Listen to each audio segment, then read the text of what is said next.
The clay birds that came to life. You've heard of Jesus healing the sick, walking on water, raising the dead. But what if I told you some of his earliest miracles were so strange, so controversial, that they were completely erased from the Bible? Let's start with one of the earliest, and most bizarre.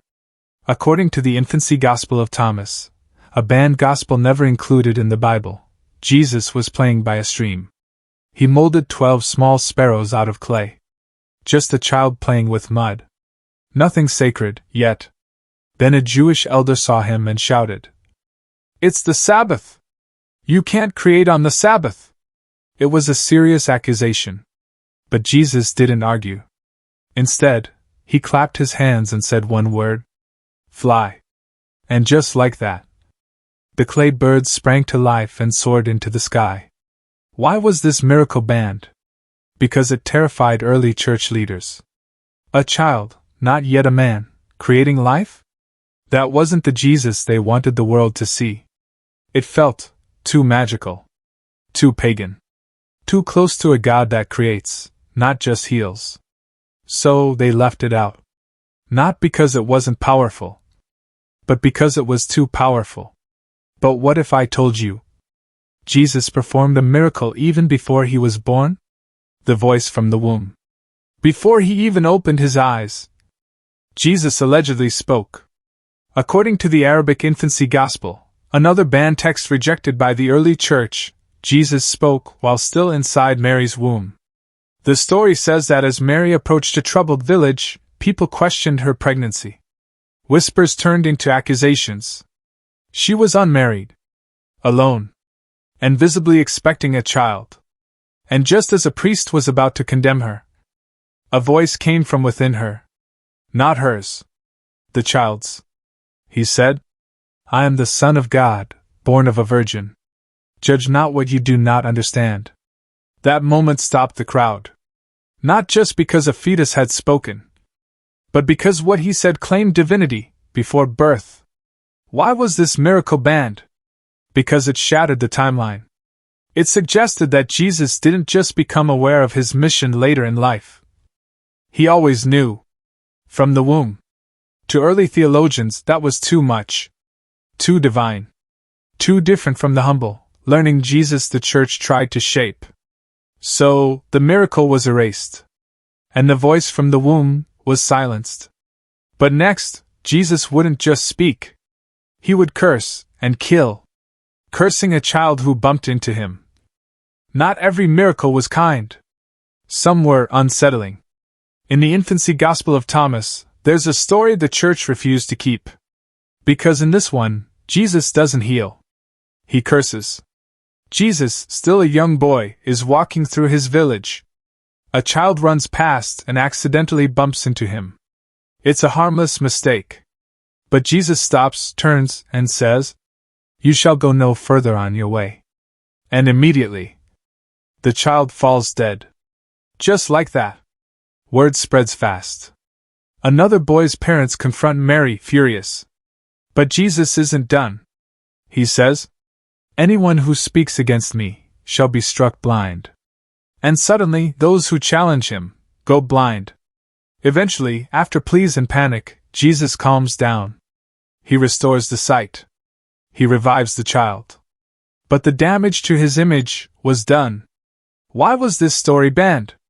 Because it was dangerous. It showed Jesus not as gentle, but powerful, emotional, even capable of wrath. The early church couldn't explain that. They wanted a perfect child, not a God who had to learn to control his power. So they cut it. Because this miracle wasn't about healing. It was about fear. But next, Jesus didn't curse. He saved his earthly father by bending the laws of physics. This next miracle didn't happen in a temple or during a storm. It happened in a carpenter's workshop. Joseph, Jesus' earthly father, was building a bed for a rich man. But something went wrong. One of the wooden beams had been cut too short. The measurement was off. And in that time, mistakes like this weren't just costly. They were humiliating. Joseph panicked. He was known for his precision, his honesty. And now, he was about to be accused of cheating the client. But young Jesus stepped in. He said nothing. He took hold of the short beam and gently stretched it. No noise. No light. No drama. The wood, physically, grew to match the other piece. Perfectly aligned. Why was this miracle banned? Because it didn't serve the theological goals of the church. It wasn't a grand prophecy, or a fulfillment of Scripture. It was a quiet moment of divine control over matter itself. Jesus, even as a child, was bending the laws of reality. And that idea made people nervous. So they removed it. Because if a boy could stretch wood with his bare hands, what else could he do? But next, Jesus wouldn't fix furniture. He'd confront something far more dangerous: dragons. Taming dragons in the desert. Not every miracle Jesus performed involved people. Some were far more mythical. According to ancient Syriac texts, now buried in obscurity, Jesus encountered dragons in the desert. He was just a child, traveling with Mary and Joseph during their escape to Egypt. The journey was harsh. Desolate landscapes. Dangerous creatures. And then, two massive beasts appeared from the caves. Serpent-like. Hissing. Towering. The kind of creatures that would terrify anyone, especially a child. But Jesus didn't flinch. He walked toward them. And instead of attacking, the dragons bowed. They lowered their heads and slithered away peacefully. As if they recognized exactly who he was. Why was this miracle banned? Because it blurred the line between scripture and legend. Dragons were symbols of chaos in ancient mythology. And to the early church, this sounded more like folklore than gospel. They feared the comparison to pagan myths. And they didn't want a Jesus who tamed monsters. They wanted a teacher who fit within doctrine. So the story vanished. But not because it lacked meaning. Because it showed something deeper. That even the ancient forces of fear and chaos bowed to him. Next, Jesus doesn't face dragons. He heals a man in a way so graphic, it made the censors uncomfortable.